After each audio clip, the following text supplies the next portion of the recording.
Bentornati amici smokers, in questo video vi mostrerò gli ultimi tabacchi della Summer Gawitt che ho acquistato. Questa azienda, per chi non la conoscesse, produce tabacco dal 1792, come è riportato su tutte le latte, quindi da ben 230 anni, considerata un ottimo marchio, sicuramente in Europa uno dei migliori se non il migliore, che però da un paio d'anni per effetto della Brexit c'è stato un problema prettamente legato ai prezzi che l'azienda ha alzato. Sono state aumentate anche le accise dei vari paesi. Per esempio in Italia prima che uscisse una latta era già arrivata a costare 30 euro. Oggi per esempio in Europa con tutti gli aumenti ulteriori che ci sono stati dopo la Brexit, una latta di Summer Gawitt è arrivata a costare a 17,80 euro. Quindi c'è anche da dire che poi in Italia vengono tassate in più degli altri paesi, non vengono importati perché arriverebbero a costare troppo. C'è anche da dire però che la produzione di questi tabacchi, l'importazione di questi tabacchi negli altri paesi è molto centellinata, ossia arrivano un po' col contagoccia. Io ho visto, mi sembra anche nelle Americhe, anche se lì c'è tutto un altro mercato molto più ampio. In Europa arriva, io sappia di preciso, in Spagna, in Svizzera e in Germania, queste le ho prese in Germania. Ma anche qui non ci sono delle grosse forniture, non è che si trovano sempre e tutto quanto. Queste latte che ho preso io, ho fatto una bella scorta, almeno per me. Io da dove le ho prese, dopo una settimana già la metà non erano più disponibili e per ogni tipo non ne potevo ordinare due latte uguali.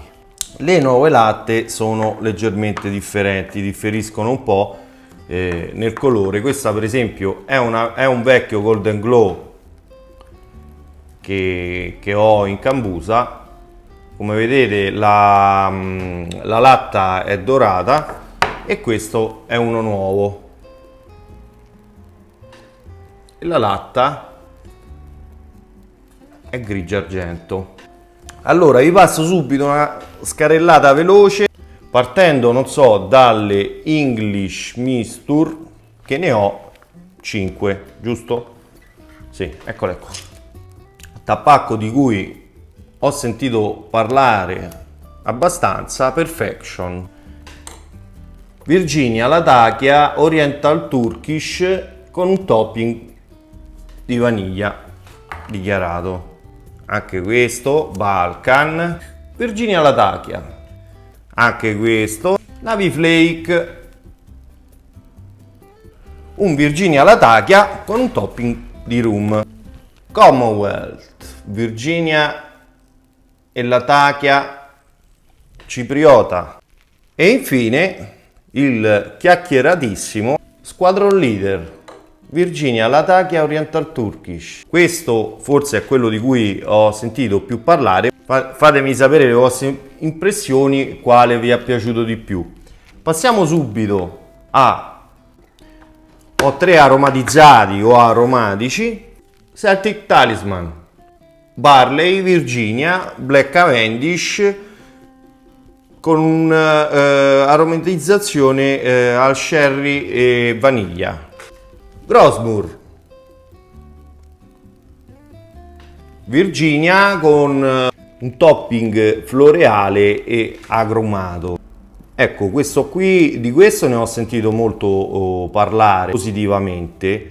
1792 Flake, un Dark Fired Virginia con un topping di Tom Queen che non ho capito che è, dovrebbero essere fagioli, chi lo sa me lo dica, ma ne ho già sentito parlare molto bene. E tra l'altro vi lascio il link nella descrizione delle alcune recensioni che già ho fatto, dove ci sono un paio di latte in edizione speciale fatta in collaborazione con Stanislav, il Summer e lo Spring Time Flake. Passiamo infine alle ultime latte di naturali che ho, partendo dalla triade dei Straight Virginia, quindi dei Virginia in purezza, dal Golden Glow al Best Brown e al Full Virginia Flake, che dei tre è l'unico che non ho ancora fumato, mentre gli altri ce l'ho recensiti. Fatemi sapere voi, gli amanti dello Straight Virginia, quale dei tre preferite. Gli ultimi tre naturali che ho: un Virginia Perique St. James Flake, un Virginia Kentucky, il Lakeland Dark, ed infine questo qui, a differenza degli altri, non lo conoscevo, Black XX Candle Twist, ossia un Dark Fire Kentucky. Anche questo, se l'avete provato, se qualcuno l'ha provato, fatemi sapere nei commenti se vi è piaciuto. Questa è la mia bella scorta che ho fatto per il 2023, da fumare con calma.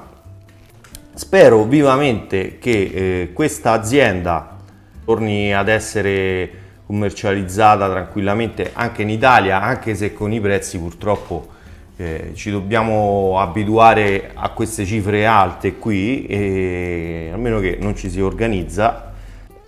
Io vi sto facendo compagnia con la mia prima pipa in assoluto che acquistai, una Prinx della Savinelli, e questo qui che andrò a recensire la prossima volta, è Rustica HH.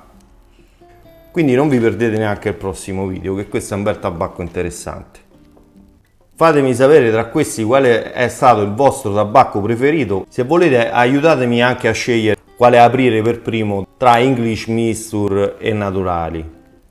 Se non l'avete già fatto, iscrivetevi al canale e cliccate la campanella per non perdervi i video che pubblico settimanalmente. Come sempre, ha sido un verdadero placer, sia para acá, hasta la prossima, amigos smokers.